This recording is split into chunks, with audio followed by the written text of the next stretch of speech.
topic discussions, we're going to be pointing out some of the main headlines in today's news. But let's move on forward. Let's progress. I think it's time we talk about this Antonio Brown situation. Mm-hmm. As much as I would love to push back all things Raiders until next week's show when we discuss the AFC West, Antonio Brown just couldn't help himself. Has this guy completely jumped the shark? So I think it's a mix of a lot of things.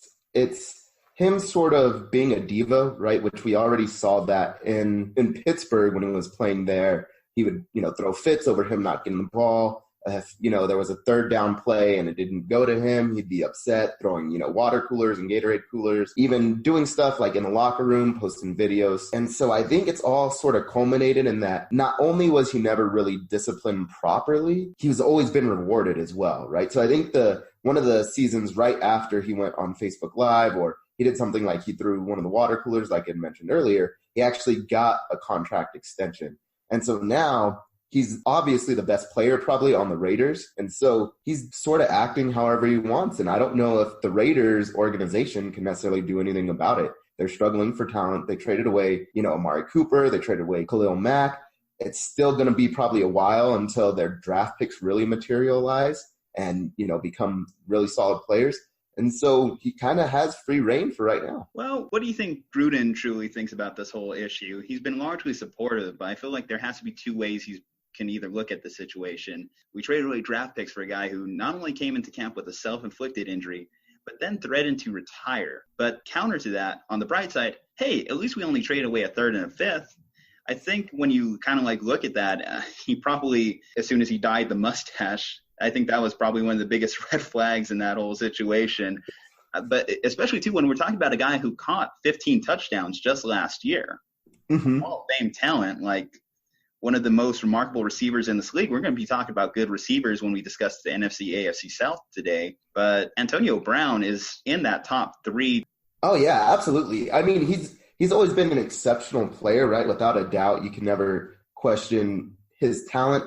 Also, I've heard great things about his work ethic, right? So it's hard to be an undersized receiver that just survives off talent alone. So I 100% guarantee that when he's in, whether it's the weight room or it's in practice or it's in drills, I guarantee that Antonio Brown is probably working hard. But John Gruden is old school. So I personally think it's probably killing him inside, right? We know that he's fought with players even coming off a Super Bowl and ended sort of the relationship, right? The coach and player relationship. So I'm sure it's probably killing him inside. I honestly think if it gets to be much worse than this, I can see them trying to find a way to part ways with Brown. I don't know if you can do that after you decide to give him more money too. That's the problem though. Is there going to be a buyer for him though? And he's already caused a lot of trouble, right? With two teams. Well, with the Steelers mostly, but now he's starting to cause trouble with the Raiders. I mean, the Steelers had to come to the Raiders practically begging to get rid of him. A third and fifth. When you compare that, they literally traded away Martavis Bryant to the Raiders the previous year for a third-round pick. So if that doesn't say how much value Antonio Brown has lost, I don't know what does. Yeah, no, I'm definitely not saying that there's a good solution, right? So I don't know if there's going to be a way for them to get rid of him.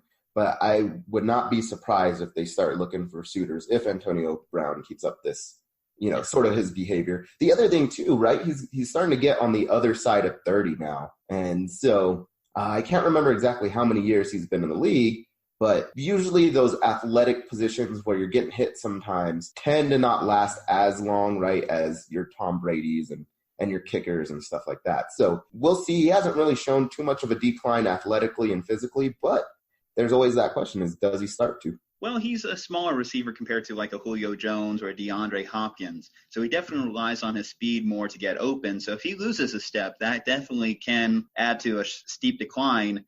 It doesn't help that now he's battling a foot injury, a self-given foot injury.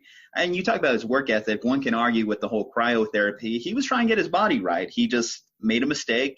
I doubt it's the first time he used that equipment. So he should have been prepared to wear the proper footwear and not injure himself, not put himself in this position where everything's just kind of snowballing on him in the media. Anyway, moving forward, so he's had this grievance with the NFL regarding the helmet. He's been given notice on this as of 2017 that they were going to change the helmet. And I don't know who really supports him on this issue because the NFL Players Association was the ones that agreed to this rule. So even if it came down to the grievance hearing and whatnot, the NFLPA wasn't there to support Antonio Brown on this particular issue. Yeah, and I don't know why they would either, because the league is doing the best they can, right? So ever since CET was discovered and it came to light that this is what was happening, that concussions and brain injuries or what was leading to the causes of, players committing suicide or incredibly dangerous behavior, all that stuff, people have wanted the league to do something. And so, of course, there was the big old class action lawsuit. But now they're saying, hey, we want to protect players. Not only are we putting in rules, right, where you can't target and do helmet hits, but we're also making sure that you have the best helmets available to avoid such injuries, right, to show that we do care about concussions. So, yeah, I never thought Antonio Brown had a leg to stand on. Obviously, the arbitrator ruled against Antonio Brown. So I really don't think anybody was on Antonio Brown's side in this whole situation. Well, you do see certain players come out and say, well, I understand why he's frustrated with the equipment change.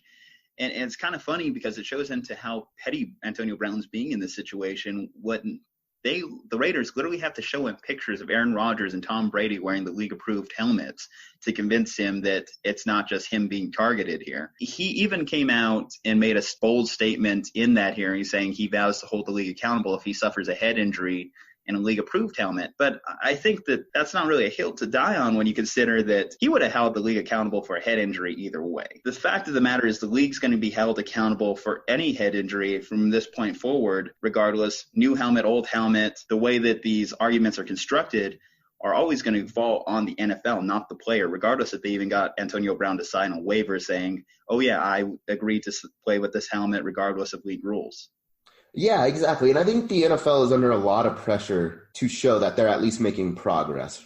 So we know that 100%, as long as football is still allowing people to hit each other and there's allowing contact, there's always going to be a concussion. It's unavoidable, but at least the league is showing progress. I think the league would get a whole lot more backlash, like you said, if they allowed Antonio Brown to continue, even though they know that, hey, these new helmets are much better, right, and reducing, contact and whether it's force of blow or whatever it is. I haven't looked at the science behind why they've switched helmets. But if they didn't and they knowingly allowed Antonio Brown to continue, I think they would receive even more backlash. Well, you have to figure that the only reason that this helmet got approved is because it was tested. It was proved to be able to withstand an NFL hit. When it comes down to Antonio Brown, too, it's not like he hasn't experienced a head injury in the past. If you remember that bloodbath of a playoff game a few years back against the Bengals, when he took a hit from now teammate Vontaze Burfict, causing him to be out that rest of the game. And I believe he was out the next playoff game as well. Yeah, exactly. And his body literally went limp. And there's people that'll argue, right? A lot of Bengals fans saying, oh, Antonio Brown lowered his head or whatever it was. And Burfict, was just finishing the play as he started it. But it was still a pretty nasty hit. And Antonio Brown was legitimately out. His body collapsed, arms are flailing in the air. By far one of the worst hits I think I've seen in a really long time, especially to the head. So you would think that he, of all people, would be on board with wanting to be protected from head injuries. Yeah, it's only for his own good, and it's ridiculous. Some of the lengths that Antonio Brown's going to in this situation, like painting an old helmet, Raiders colors, like that wasn't going to stand out to any rookie equipment manager. Also, to go on Twitter, to go find an old helmet that given 2 years will be not approved anyway, because the rule itself is that helmets older than 10 years can no longer be worn.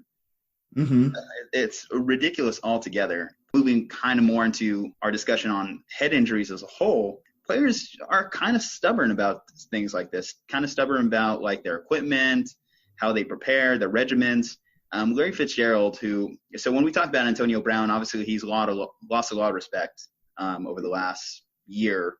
I think now he's even less respected than Big Ben, which is something I didn't think would be the case like just last year. But when we talk about like a player like Larry Fitzgerald, who's very well respected in the league, Fitzgerald has a bit of a policy that he prefers guys to hit him high rather than hit him in the legs. Lion safety from 2 years ago, Glover Quinn, even accounts how he was told by Fitzgerald, screw it, I'll pay the fine if like you get knocked from hitting me high, but I need my legs as a receiver.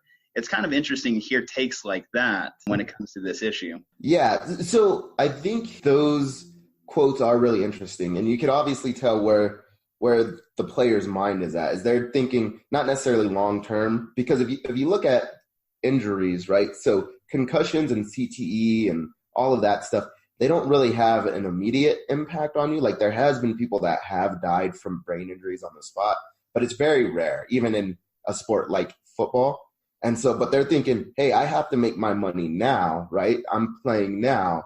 And if I tear my ACL or if my leg is broken or something like that, I cannot make my money now. Whereas, hey, if I get a concussion, yeah, I may deal with it, 20 years down the road, but at least I'm still making my money. And I don't know if that's necessarily exactly how the players are thinking and if they're doing all of that math and calculus in their head, but I think it shows that the players care about here and now, which makes sense. This is the time that they're going to have to make that money, and then they'll cross the bridge, of CTE and concussions and all that lasting brain damage when they get there. Well, one of the big things, too, with this is the risk worth the reward? When you are in the NFL, let's face it, you have the opportunity to make generational type wealth. This is the type of wealth that can not only impact you here in the present, but impact your kids so they don't have to play football. You hear a lot of former players say that they want to allow their kids to play football because the league minimum is $480,000 a year, which is more than some doctors earn, more than a lot of very prominent businessmen earn. So it is the type of wealth that can really help you for a long time, discounting the fact that a lot of players have notoriously lost their wealth over the years due to bad investments or putting their money in wrong places. Yeah, which I think we could save that topic for another day, right? Of whether or not, the NFL can possibly help them become more business savvy. But you're right. The whole making money when they can is definitely a huge part of it. If you look at some of the statistics, so like Chris Carter had a really good interview about how football and pro sports has changed his life. But if you look at the NFL in general, at least in 2017, there are about 70% were African-American athletes. And if you look at the statistics here in America, right, 46% of Black Americans live on less than $35,000 a year, right, with 21% of them living on less than $15,000. So if we assume statistical independence, right, I know that there's sometimes, hey, if you make a little bit more, maybe you have a better chance of getting better coaches and all of that. But if you look at it, that means 15% of the league probably came from poverty, right? So literally not knowing what they're going to eat for their next meal. Maybe they had a single mother, right, that can provide for them. So when you go from, hey, I'm making less than $15,000 a year, now I can make, what do you say? It's 480 is the league minimum? 480,000 league minimum. Yeah, so it's like, hey, you can literally, make 4,000 times even, of what you were living off of, but you got to take a few hits. I think most players would say, yeah, absolutely. Like, I'll take a few concussions if I can make $480,000 a year compared to eating ramen noodles every night, Yeah, and you mentioned the Chris Carter interview. On that testimony to him, and not only him, but like players like Mark Schlereth that mentioned too, the life skills that football has brought to their lives. In general, sports is very empowering for young men, young women to be able to find themselves, find an identity, be able to learn leadership skills, develop as future leaders of America.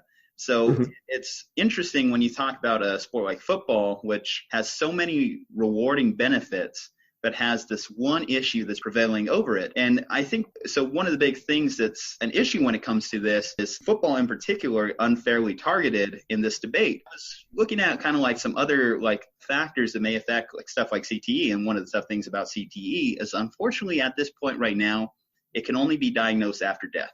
Yeah. Which is tough when it comes to doing the actual research on its effects.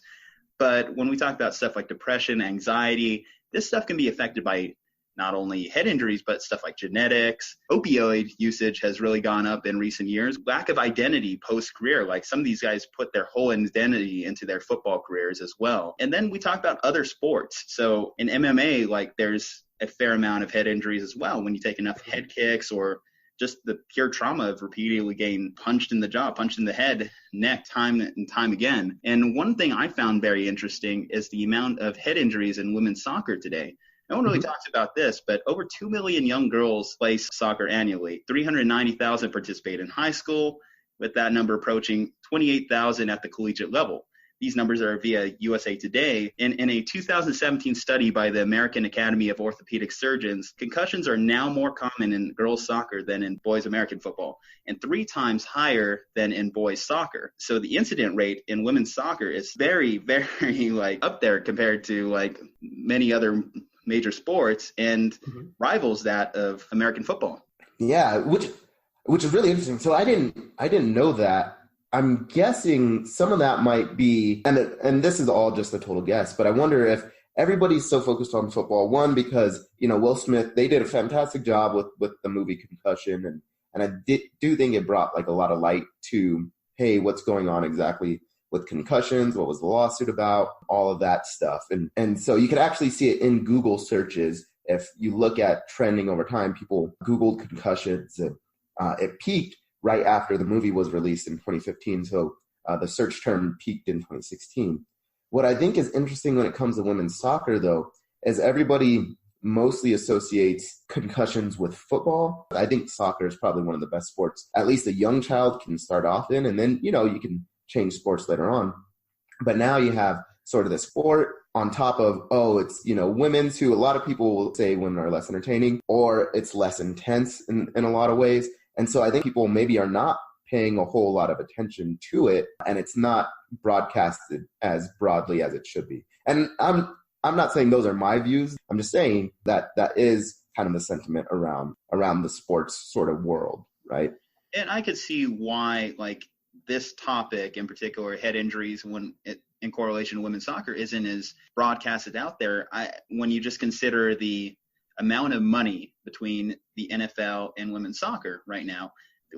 We had a huge debate this year, whether or not debating the wage gap between men's and women's soccer players. But the wage gap between the NFL and women's soccer is exponentially higher than men's and women's United States team soccer. And that's why I do think it definitely gets more notoriety, sees more in the public eye, and why it can actually have a Hollywood adaptation regarding the issue. Yeah, no, I definitely agree. And you're right. It's a different platform, whereas, the players in the NFL, when they're talking about it on Sunday, everybody hears it, right? And that's why, there's even been other things that players have talked about, whether it's politics, finances, whatever it is. They just have a much broader platform. Whereas women's soccer, even if they were to try to talk about and discuss it, it's such a small platform that and they may feel as though it's jeopardizing their chance to continue to play soccer, right? And so when you have a sport that is sometimes underappreciated and you're participating in a sport where you're having to work so hard just to even put it on the map, now you're going to complain about, hey, there's a lot of concussions too. Okay, well, maybe nobody needs to pay attention to the sport. Well, I do think that we also got to give credence to the amount of money too that people are making off of the concussion issue outside of the NFL. In targeting the NFL, you're talking about targeting a $2.57 billion industry, according to Forbes in 2018, between litigation and the amount of money poured into research on CTE and concussions. You're talking about a lot of money going into people's wallets over this issue. Mm-hmm. Yeah, you're right. And even just from the sort of the publicity standpoint, right, in journalism and the news, there's a lot more money to be made when you're talking about concussions when it comes to football than there is concussions when it comes to soccer, right? So with that said, I think we can put a pin in this topic for now. We'll continue more focused on the Raiders discussion when we talk about our AFC West predictions next week. So as long as Antonio Brown doesn't do anything else crazy in the next 7 days, I think we should be fine. Well, and even if he does, right, you'll hear about it next week. So okay, let's go ahead and move on. So I kind of want to just before we jump into the NFL